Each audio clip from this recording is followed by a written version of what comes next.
Bapak, Ibu, dan Saudara yang terkasih di dalam Tuhan kita Yesus Kristus, ada beberapa pertanyaan yang sampai kepada saya dengan tema yang sama. Pertanyaannya begini, mengapa ada orang-orang yang menindas sesamanya dan hidupnya aman-aman saja? Mengapa ada orang-orang Kristen, bahkan orang kaya, menindas orang-orang miskin, menindas kita yang setia, tetapi kehidupannya lebih baik dari kita? Sedangkan kita yang tetap taat, kita yang tetap setia, kita mengalami kesulitan dalam kehidupan. Mengapa Tuhan membiarkan hal yang semacam ini? Apakah Tuhan tidak adil? Nah, pertanyaan ini beberapa kali sampai kepada saya. Dan untuk menjawab hal itu, saya mengatakan bahwa jangankan orang yang bertanya, saya sendiri pun di dalam misteri ilahi, saya mau katakan bahwa hal itu juga merupakan pertanyaan-pertanyaan yang saya ajukan dikala saya mengalami kesusahan, kesulitan, pergumulan, dan perjuangan berat. Nah, pertanyaannya saya ulangi sekali lagi, mengapa Tuhan membiarkan orang-orang yang kaya, yang berduit, menindas sesamanya, namun kehidupan mereka baik-baik saja? Pertanyaan ini juga sama dengan yang pernah diajukan kepada saya, yang pernah juga saya bahas. Mengapa ada orang setia tetapi mandul, tidak bisa punya anak? Sementara orang yang berzina sedikit sudah hamil, bisa punya anak. Mengapa Allah tidak adil? Mengapa Allah membiarkan hal yang seperti ini? Nah, sebenarnya secara umum ini bisa menjadi misteri, ini menjadi pertanyaan-pertanyaan yang mungkin jalan-jalan Tuhan tidak harus kita pahami secara luar biasa. Saya mau katakan kepada kita bahwa orang-orang yang kelihatannya kaya, banyak duitnya, banyak hartanya, lalu menindas sesamanya, sebenarnya dalam realita kehidupan belum tentu mereka itu bahagia. Justru mungkin mereka menindas sesama mereka, mereka berlaku kejam, mereka berlaku kasar, mereka memperlakukan orang lain dengan semena-mena karena kehidupan mereka lagi tidak baik-baik saja. Kehidupan mereka tidak bahagia. Makanya mereka meluapkan ketidakbahagiaan itu, pergumulan yang besar dalam hati mereka itu dengan cara menindas orang lain, meluapkan amarah mereka terhadap orang-orang lain, bawahan mereka, karyawan mereka, mereka tindas dengan sedemikian. Kelihatannya mereka baik-baik saja, padahal mungkin hati mereka sedang kacau, sedang tidak baik, sedang tidak bahagia, sehingga mereka berlaku kasar dan kejam. Itu realitas dalam kehidupan. Kemudian juga saya mau katakan bahwa kisah, cerita, dan kronologis dalam kehidupan ini belum selesai. Kelihatan saat ini dia baik-baik saja. Tidak ada yang bisa menjamin ke depannya berapa saat lagi, berapa hari lagi, berapa minggu lagi, berapa bulan lagi, berapa tahun lagi. Mungkin di akhir hidupnya dia akan mengalami hukuman dari Tuhan. Dia akan mengalami balasan yang setimpal atas penindasan yang sudah ia lakukan. Itu mungkin bisa terjadi. Kemudian di dalam prinsip hidup iman Kristen kita, sebenarnya bahwa kehidupan di dunia ini bukanlah semakin baik. Alkitab mengatakan bahwa dunia semakin jahat, bahwa orang-orang jahat, semakin berlaku dengan semena-mena terhadap sesamanya. Berlakulah pekerjaan-pekerjaan kegelapan, pekerjaan-pekerjaan yang dikuasai, yang berasal dari kekuatan kegelapan. Dunia ini bukan semakin baik, dunia ini semakin jahat. Maka jangan heran kalau kita menemukan banyak orang-orang, banyak hartanya, orang-orang yang kaya menindas, memperlakukan sesamanya dengan sesuka hatinya. Kemudian juga kita sebagai orang-orang Kristen, kita menjadi Kristen, kita menjadi pengikut Kristus bukan jaminan bahwa kita akan terlepas dari penindasan. Justru Alkitab dengan konsisten, Tuhan Yesus sendiri mengajarkan bahwa dengan menjadi pengikut Kristus, dengan menjadi orang-orang Kristen, kita akan mengalami banyak persekusi, pertentangan, banyak penderitaan, banyak hal yang harus kita tanggung. Pikul salib, tidak perlu saya bacakan ayatnya. Ada banyak ayat-ayat di dalam Alkitab yang menunjukkan, yang mengajarkan bahwa ketika kita menjadi orang-orang Kristen, ketika kita menjadi orang-orang yang mengikut Kristus, kita akan mengalami banyak penderitaan, banyak pertentangan, banyak persekusi. Kalau ada orang menindas kita, kita lihat orang itu baik-baik saja. Ini memang apa yang diajarkan oleh Tuhan. Tetapi ingat, kisah hidup belum selesai, perjuangan belum selesai. Kenapa? Karena orang-orang yang jahat, orang-orang yang menindas sesamanya, orang-orang yang berlaku tidak benar, tidak akan luput dari hukuman Allah. Allah mengenal, Allah mengetahui bahwa ada penindasan, ada perbuatan-perbuatan jahat, ada ketidakadilan di dunia ini. Bukan Allah tidak mengerti, bukan Allah tidak paham, bukan Allah tidak menyertai juga kehidupan kita. Allah menolong kita, Allah mengerti, Allah mengatakan di dalam perjanjian lama bahwa ada orang-orang kaya di zaman kerajaan-kerajaan. Raja-raja menindas orang-orang miskin, raja-raja menindas orang-orang yang tidak tergolong bangsawan. Ada orang-orang yang hebat, pemuka-pemuka agama di zaman perjanjian lama itu menindas orang-orang kecil, orang-orang yang kehidupan mereka susah, semakin ditindas. Apakah Allah tidak adil? Allah tetap adil. Allah tetap baik. Allah tetap menolong. Sehingga dia senantiasa mengirim nabi-nabinya dengan caranya yang mungkin maksud kita habisin aja mereka itu. Tetapi nanti kita akan dapatkan jawaban yang lebih lengkap. Tetapi saya mau sampaikan di sini, Allah tahu ada perbuatan-perbuatan curang seperti itu. Allah mengerti, Allah paham akan hal itu. Ya. Kemudian Allah juga menyatakan bahwa orang yang jahat, orang yang berlaku tidak benar, tidak akan luput dari hukuman. Kita akan baca ya, misalkan di dalam Amsal pasal 11 ayat yang ke-21. Demikian firman Tuhan saya akan bacakan bagi kita. Amsal 11 ayat 21. Sungguh orang jahat tidak akan luput dari hukuman, tetapi keturunan orang benar akan diselamatkan. Jadi jangan takut, jangan gentar, jangan pertanyakan tentang kebenaran Allah, tentang keadilan Allah. Sebab kebenaran firman Tuhan mengatakan bahwa orang yang tidak benar, orang jahat, tidak akan luput dari hukuman. Ada beberapa ayat lain yang mengatakan Allah akan menghukum, Allah pasti menghukum. Bahkan di dalam janji-janji Allah itu bukan belum melakukan, sudah melakukannya, dan yang terjadi adalah belum selesai secara sempurna hukuman-hukuman yang akan dinyatakan oleh Allah. Jadi mengapa ada yang menindas sesamanya kelihatannya baik-baik saja? Ingat, demikian firman Tuhan saya akan bacakan bagi kita. Amsal 11 ayat 21. Sungguh orang jahat tidak akan luput dari hukuman, tetapi keturunan orang benar akan diselamatkan.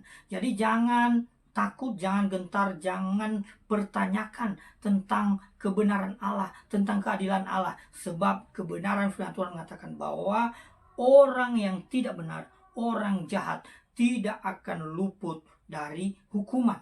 Ada beberapa ayat lain yang mengatakan Allah akan menghukum, Allah pasti menghukum. Bahkan di dalam janji-janji Allah itu bukan belum melakukan, sudah melakukannya, dan yang terjadi adalah belum selesai secara sempurna hukuman-hukuman yang akan dinyatakan oleh Allah.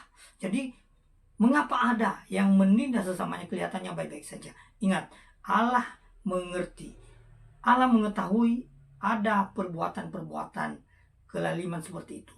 Dan kemudian Allah mengatakan orang yang jahat, orang yang menindas sesamanya tidak akan luput dari hukuman Allah. Demikian juga di dalam Galatia, perjanjian baru, Paulus menulis kebenaran Allah. Jangan sesat, Allah tidak membiarkan dirinya dipermainkan. Allah tidak mau dirinya dipermainkan. Allah akan menghukum, Allah akan berlaku keadilannya bagi mereka yang mempermain-mainkan Allah. Jadi kehidupan kita jangan takut, jangan ragu. Kita tetap percaya bahwa Allah melaksanakan kebenarannya kepada seluruh umat manusia, bahkan kepada semua makhluk. Lalu mulai timbul pertanyaan dalam hati kita, Tuhan, dengan keadaan seperti ini, saya tidak bisa lebih baik, saya semakin ditindas. Kenapa Tuhan biarkan? Bukankah Tuhan menyertai? Bukankah Tuhan memelihara kami? Kalau begitu saya akan malas, saya tidak mau melakukan kebenaran Tuhan. Tidak. Jangan berlaku demikian. Sebab apa? Sebab firman Tuhan, ya dan amin, Allah hendak menyatakan kemuliaannya dalam kehidupan kita. Seperti janji-janji yang Tuhan sudah sampaikan, bahwa kita akan mengalami banyak kesulitan. Justru di dalam penderitaan, di dalam duka cita menurut ukuran duniawi, kita bersuka cita. Kita dipelihara oleh Tuhan, dan kita menyatakan kemuliaan Tuhan. Kita diuji dengan keadaan ini, dan kita menjadi bertumbuh secara kualitas rohani di hadapan Tuhan. Amin Bapak Ibu. Lalu kemudian secara teologis, pada bagian yang terakhir ada ayat Alkitab yang membawa pengertian dan pemahaman yang benar kepada kita tentang ajaran Tuhan Yesus dalam perumpamaannya tentang ilalang di antara gandum. Kisahnya akan kita bacakan demikian. Bapak Ibu dengarkan baik-baik, saya akan bacakan ayatnya bagi kita. Ketika kita mendengar firman Tuhan, Alkitab menyatakan bahwa iman kita bisa bertumbuh. Mari kita dengarkan firman Tuhan yang akan saya baca untuk menambah pemahaman kita tentang pertanyaan mengapa Tuhan membiarkan adanya kejahatan. Di dalam perumpamaan Tuhan Yesus, Matius pasal yang ke-13 mulai dari ayat yang 24 saya bacakan bagi kita ya. Yesus membentangkan suatu perumpamaan lain lagi kepada mereka, katanya, hal kerajaan sorga itu seumpama orang yang menaburkan benih yang baik di ladangnya.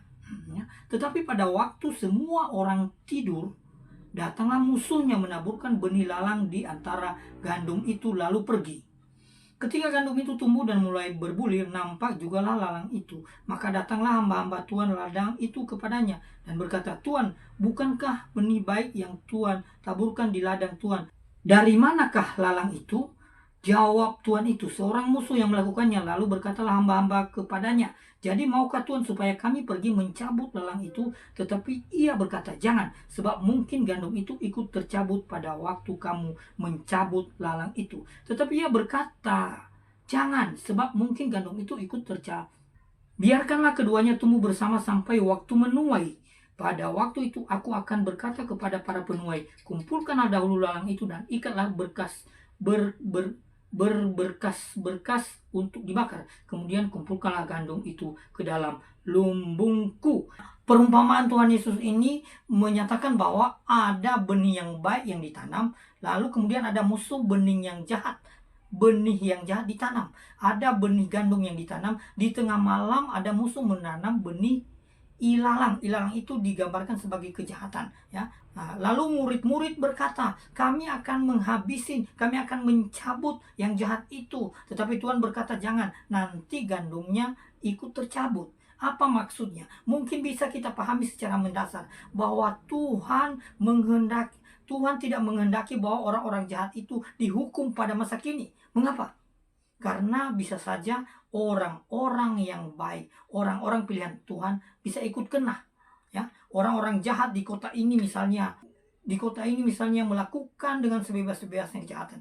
Kalau terjadi hukuman misalnya kebakaran, gempa bumi dan sebagainya, orang-orang baik ikut kena. Orang-orang yang tertindas pun ikut kena. Maka Tuhan berkata, biarkan mereka. Ini sesuatu yang menjadi misteri dalam kehidupan kita. Mengapa Tuhan membiarkan hal itu? Tetapi kita bisa memahami, mengerti sejauh perumpamaan itu. Ini adalah cara Tuhan untuk menyatakan kebenarannya di antara orang-orang yang taat walaupun tertindas. Sementara orang-orang jahat semakin jahat. Orang-orang yang menindas semakin bebas melakukan. Sampai pada akhir zaman, Tuhan sudah mengatakan, orang jahat tidak akan luput dari hukuman. Pada akhir zaman mereka akan dihukum. Allah memang sengaja membiarkan mereka untuk disiapkan di dalam hukuman kekal, yaitu neraka. Jadi itu yang bisa saya bagikan bagi kita. Ini kebenaran Tuhan, ini prinsip-prinsip iman Kristen. Kalau kita menyaksikan, kalau kita melihat ada orang-orang yang menindas sesamanya, tetapi dia luput dari hukuman untuk saat ini. Sesungguhnya Allah mengetahui hal itu. Allah sudah menyiapkan hukuman. Orang jahat tidak akan luput dari hukuman. Kita yang mengikut, kita yang berketetapan hati untuk setia kepada Tuhan, baiklah kita terus melakukannya, semakin menguatkan iman kita. Kalau kita menyaksikan hal-hal itu, kita bersuka cita, sebab kita tahu kebenaran, kita tahu ada upah yang sedang Tuhan siapkan dalam kehidupan kita, untuk masa kini dan untuk masa yang akan datang, untuk kehidupan kekekalan. Oleh sebab itu, jangan ragu, jangan bimbang. Mari kita terus memuji, memuliakan Allah. Mari kita abdikan hidup ini, kita serahkan kepada Tuhan untuk terus memuji-muji, memuliakan Dia. Itu yang dikehendakinya. Justru dalam penindasan, dalam keadaan yang tertekan, dalam keadaan dipersekusi, Tuhan mau kita terus memuliakan Dia. Tuhan mau kita menyatakan kebenarannya, kasih-Nya melalui keadaan-keadaan yang seperti ini. Marilah kita hidup bersuka cita. Marilah kita hidup memuliakan Tuhan seumur hidup kita. Amin.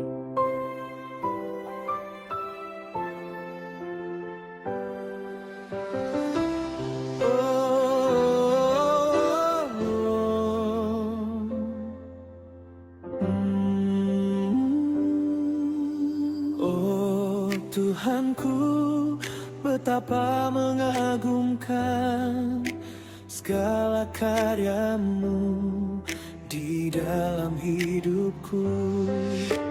Sungguh nyata, tak dapat ku pahami semua rencana-Mu, mulia bagiku.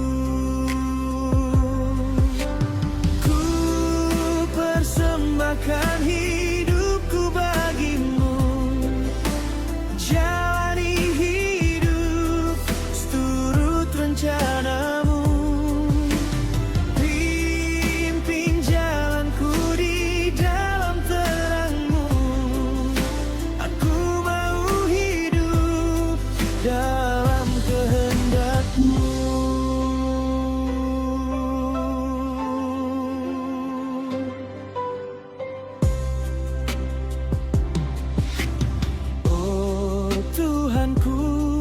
Betapa mengagumkan segala karya-Mu di dalam hidupku.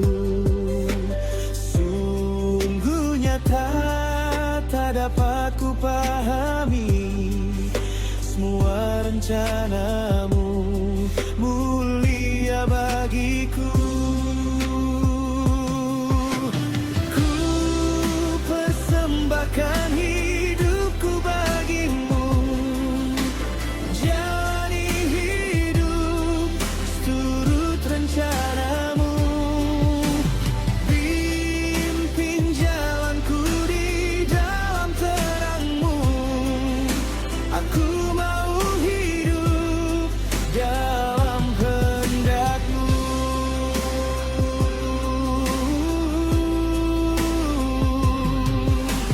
Ku persembahkan hidupku bagimu, jalani hidup seturut rencana-Mu.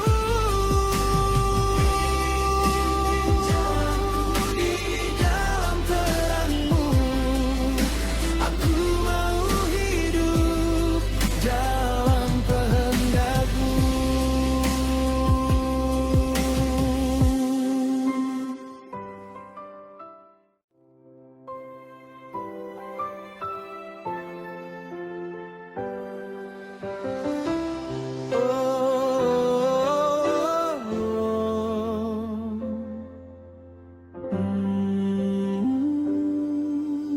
Oh Tuhanku, betapa mengagumkan segala karya-Mu di dalam hidupku.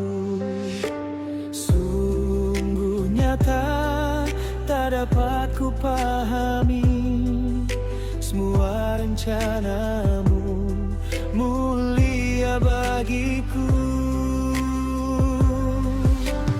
Ku persembahkan hidupku bagimu, jalani hidup seturut rencana-Mu. Pimpin jalanku di dalam terang-Mu,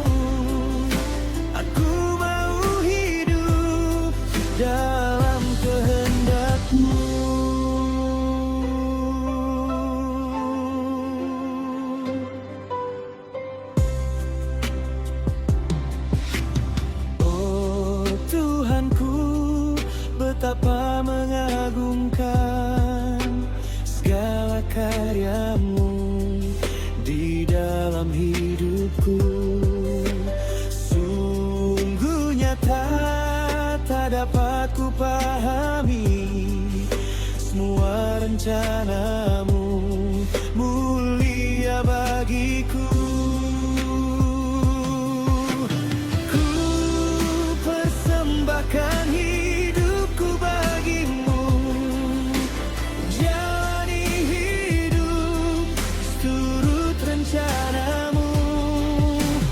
Pimpin jalanku di dalam terangmu, aku mau hidup dalam kehendak-Mu.